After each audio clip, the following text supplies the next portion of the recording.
Okay, so we have some bad news and some good news. Good news is the baby's coming soon. Bad news is Candace was in an accident. An accident, I mean a car accident.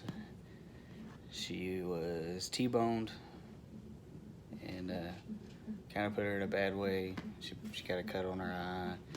The airbags were deployed and kind of burned her face up a little bit and bruised her up. And so we went to the ER and she had a little bit of bleeding and she was having contractions and she's really bruised. And then we stayed there overnight. Well, they discharged us and decided, well, you'll be fine. And then as we were leaving, they do a test called a KB test, and it came back positive. So in layman's terms, that just the baby's blood was mixing in with Candace's blood. So we decided to see our own doctor and see what she wanted us to do, and she decided, well, there's no reason to even wait any longer. There's not going to be any much more that's going to happen, so we're just going to induce. So it wasn't core to the plan to induce, but here we are. We're sitting in this hospital room, and Candace is in the bed there. So it's been kind of an ordeal for the past couple of days. It's been kind of scary. It's been exciting now, but mostly scary. So, but everything's going to be fine. Baby's not going to be here right now, today, which is Candace's dad's birthday, which I think he was hoping it would happen today, but it'll be tomorrow. They're going to get her cervix ready, and then once they do that, then we're going to start the Pitocin probably in the morning. So right now, if I have a time, it's 4:30. We'll check back in with you and give you an update of what happens. Well, everybody, it's 3:40 in the morning, and she just started me on a bag of fluids. I had laid on my right side, which I only did because my left hip was killing me. And the baby's heart rate decelerated, so I should have stayed on my left side. So she started me on a bag of fluid. I'm not allowed to eat anymore. I haven't been allowed to eat since midnight. I'm still not dilated very much. I'm almost to a 2. So in another hour, they're gonna check me again and give me some more medicine to see if they can get me dilated even more. So we've been sleeping pretty good, thank goodness, because we were exhausted. Long road ahead, that's for sure. I'm just hoping that the doctor comes in a minute and she's like, oh my gosh, you're so dilated, here comes the baby. Okay, so it's almost noon, and the baby's not here yet. Candace is dilated to a 3 finally, so they went ahead and started the Pitocin. They gave her Cytotec, which is a cervical wrapping medicine. It just softens up the cervix, and so we did that. So Candace finally got her dilated to a 3, and then they went in and broke her water, and we started Pitocin. So sometime today, hopefully, the baby comes. Candace's plan now is to have the baby vaginally, which I think is possible, and her other goal is not to do an epidural, which according to Candace, I don't know if it's she possible. don't know if it's possible because she's in a lot of pain, and she expects it to be for a long time. She didn't expect that it'd be pain in between the contractions. She thought that she'd have a moment of relief, and she's not really having that. But they've been giving her Stay-It-All for pain, and it's not really working anymore. So we'll check back in with you soon. I made it all the way to 5, and I couldn't go anymore. She decided to get the epidural, which was a good call because Candace's not very pain tolerant. And it's going a lot better since I got the epidural. I'm already at an 8. Well, they haven't checked me, in about an hour, but I was already at an 8. I still kind of am feeling the contractions and breathing. I look horrible, but that's okay. I can take you out of the frame if you want. No, it's okay. She'll be here soon. She'll be here real soon. That's all the update I have, other than she said cancer's dilated to an 8. And You're going to be a dad in just a few minutes, probably. not a few minutes, in probably a few hours. Just a few hours. Not too much longer. Yeah, Cancer's getting hungry. So No, I was hungry before. So if you're going through this, make sure you eat before you show up, because they're not going to let you eat in case there's an emergency and you have to do surgery. So Yeah. it's almost making Cancer sick to her stomach. Every time she has an ice chip, she almost throws up. So Well, I couldn't breathe. I couldn't breathe good enough, like slow enough. And I was getting too worked up, and it was giving me nausea. yeah, we was trying to do the deep breathe, but Cancer was just in too much pain. So I just couldn't do it. So this will probably be the last baby we ever have. No. I can't take it. I can take pain, and I'm like, I don't know, I can't help you. I can't do anything. Cody's been very helpful. I have been as helpful as I can be. Yeah. And my mom and Mackenzie have been very helpful, and it's been all things considered with the accident and having to come and induce. Yeah. It's been okay. I'm glad to be here with our from hopping ladies from and- hopping from one hospital to another hospital. Yeah. with- I'm glad to be here in Tyler. yeah. I can't wait to meet her. I'm kind of surprised. Yeah. Like, we're about to have a baby soon. Yeah. Cancer's probably having a contraction now, and she can't even feel it. Her legs are shaking from the medicine, and Yeah. so. I'm shivering. It's a weird feeling. So. So here we go. We're having a baby. Yeah, we're on the downhill battle. It'll be here quick. We're about to have the baby. The doctor came in and checked me, and she said I'm ready. I'm ready to start pushing. So look, they're setting up the baby stuff. Oh my gosh, it's so weird. I know I've been planning on having a baby this whole time and prepping for it, but it's still really kind of crazy that we're about to meet her. How you feeling, Cody? I'm feeling pretty good. Doctor's coming in soon and we're about to push. Just kidding. I already did all that. She's right over there. She is so beautiful. She's got hair and 10 fingers and 10 toes. She's so cute.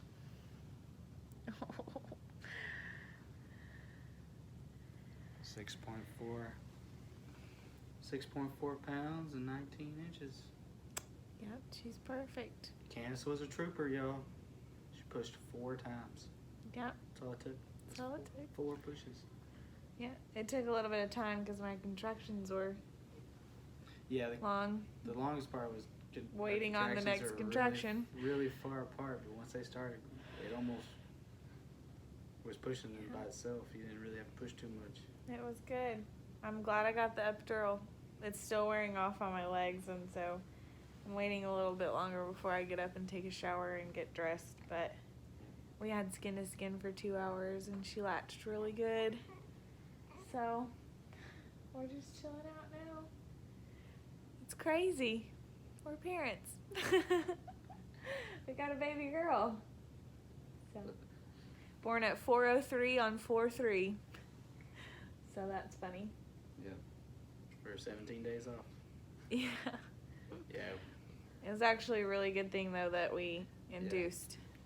Yeah, we, when I saw the placenta when it come out, Candace had another blood clot while we were here at this hospital in Tyler, and we were at the one in Athens, the hospital there, and she had several blood clots come out. Yeah. And we didn't know what they were from, but when we were here about 10 o'clock, Yeah. just in the morning, she had another one, and that was the only one. And then when we got to see the placenta, you could see around the edge on one side there were a lot of clotting where it had A lot of abrupted, abruptions. and then on the other side there was a small little piece. So those abruptions could have caused a lot of could cause a lot more bleeding bleeding or even possible it could cause death, miscarriage. So yeah. praise the Lord that we came to Tyler and got induced. Yeah, because I mean that's worst case scenario. And yeah. So praise the Lord. Better Lord. to be safe than sorry.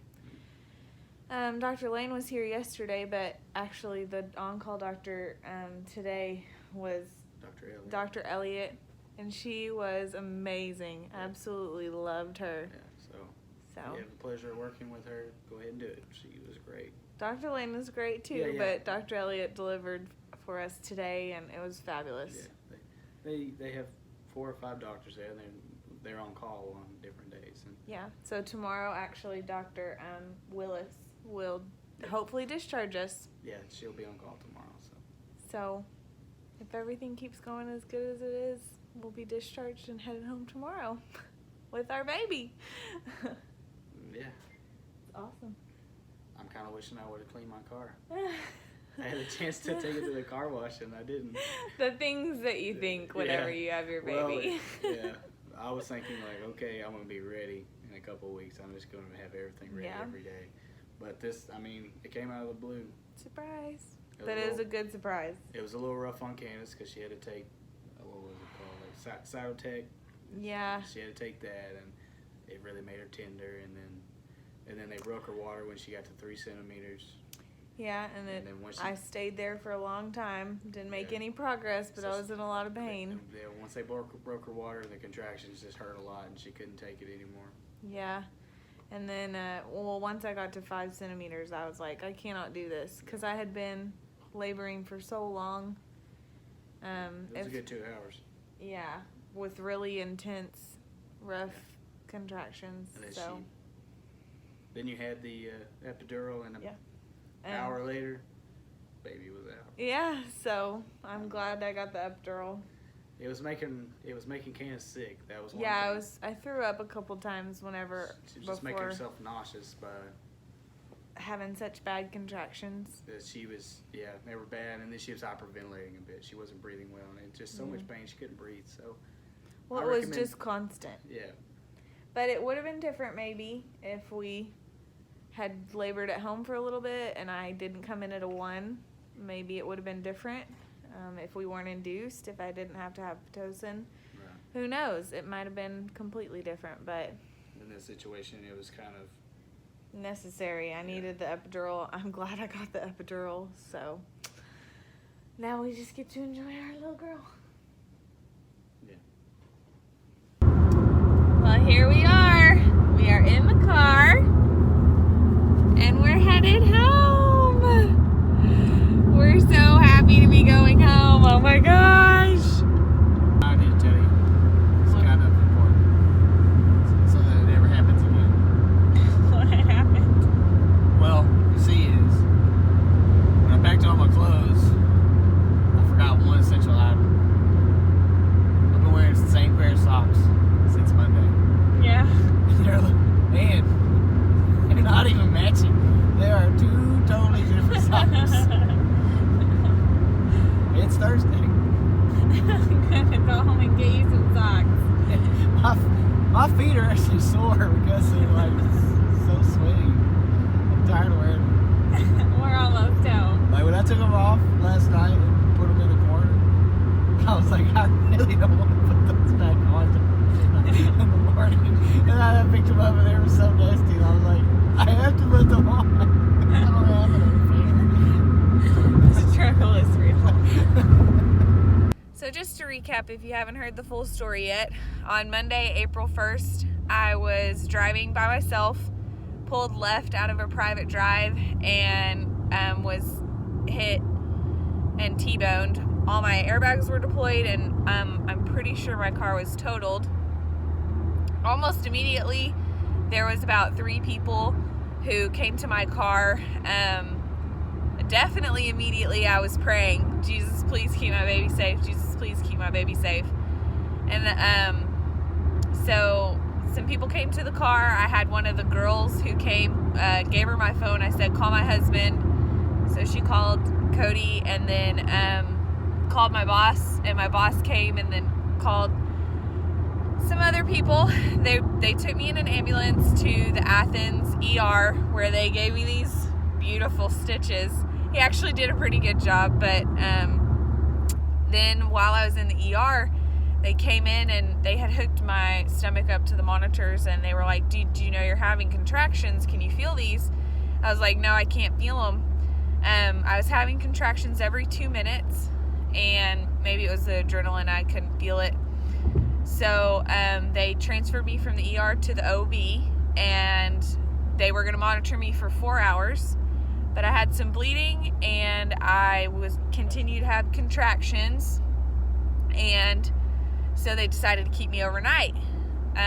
So the next day, on April 2nd, I was still having contractions, but they were farther apart, and I hadn't been bleeding as much. So they did a sonogram, and they didn't see any concerns on the sonogram, so they discharged me.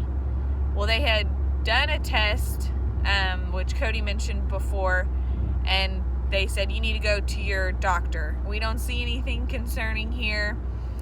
The baby looks fine. We've been monitoring. Everything's okay. Go to your doctor. Well, so we go to our doctor in Tyler and tell her everything. And she goes, you should have never left the hospital. Go to the hospital right now. I will meet you there.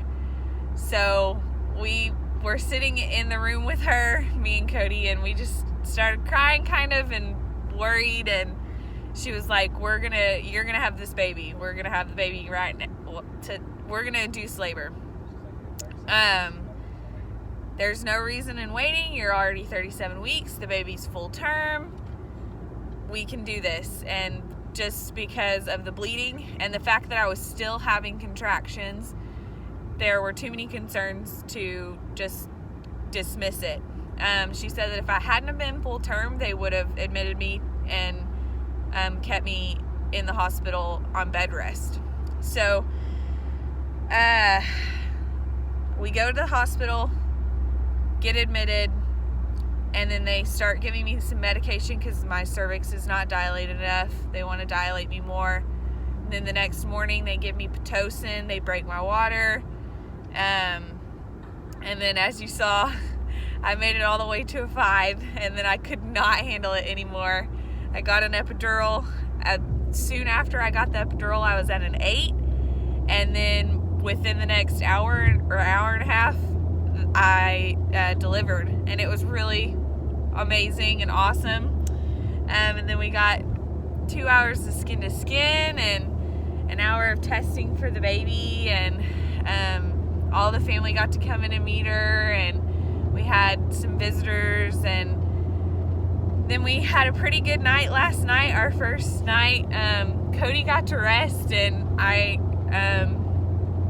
stayed awake pretty much most of the night. The nurses were in. We had 2 nurses, a nurse for me and a nurse for the baby, so they were in a lot, asking questions and checking in, and they were really awesome. We loved going to UT in Tyler. The nurses were great. I'm glad that we went there.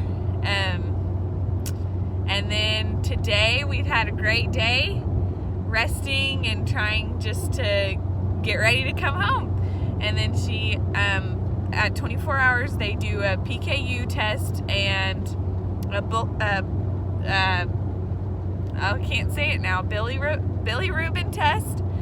And so they did that test and she passed, and so we're in the car headed home now. Thank goodness. We've been in the hospital since Monday, and it's Thursday, and we're ready to be home in our own bed, using our own shower. But we're so happy to have her. We're really glad that we induced, and it's a good thing that we did, because whenever I delivered the placenta, they had to get some pieces that had broken off, and then also you could see, and it's what they call placenta abruption. You could see that on there, And so if we had not induced and I continued to have contractions, I would have bled more, and possible worst case scenario, I could have miscarried. And so it's a good thing that we induced. It all worked out really well. I'm sore today and sleepy, but glad to be going home and glad that the baby is healthy, and looking forward to this new adventure.